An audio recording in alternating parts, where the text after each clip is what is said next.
বিশেষ করে জুলাই আগস্টে আমাদের সন্তানেরা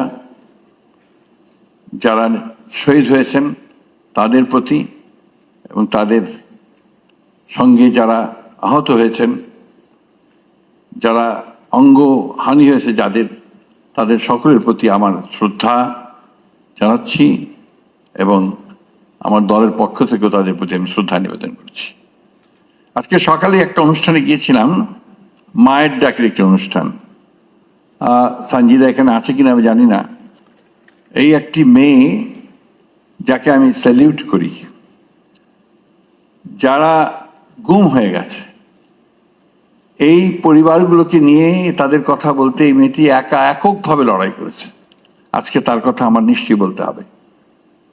হুমার কথা বলতে চাই এই জন্যে যে জাতিসংঘের আমরা যখনই কোনো নির্যাতনের শিকার হয়েছি, যখনই আমাদের কেউ গ্রেফতার হয়েছে, যখনই আপনি শারীরিকভাবে নির্যাতিত হয়েছে, আমরা কিন্তু জাতিসংঘের অফিস থেকে ছুটে গেছি এবং আমরা সেখানে যাকে পেয়েছি, হুমাকে পেয়েছি। হুমা সবসময় আমাদের সঙ্গে সেই সহযোগিতাটা করেছে। আমি তাকেও আজকে আন্তরিকভাবে আমি অভিবাদন জানাতে চাই।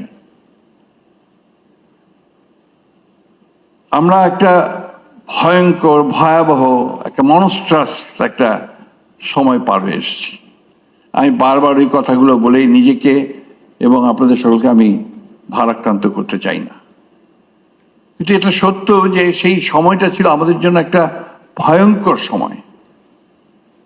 আমাদের দলের 60 লক্ষ মানুষের বিরুদ্ধে মিথ্যা মামলা হয়েছিল।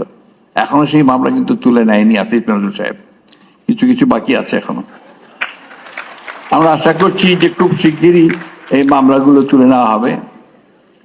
আমাদের প্রায় 1700 নেতা কর্মীকে গুম করে দেওয়া হয়েছে, এনফোর্স ডিসঅ্যাপিয়ারেন্স।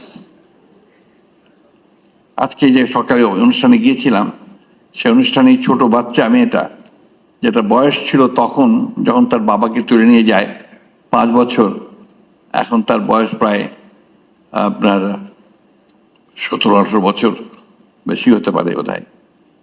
সে এখনো বলছে যে এখনো তো আমি আমার বাবাকে দেখতে চাই, আমার বাবা আমার হাত ধরে আমাকে ঈদের মাঠে নিয়ে যাবেন, এটা চাই।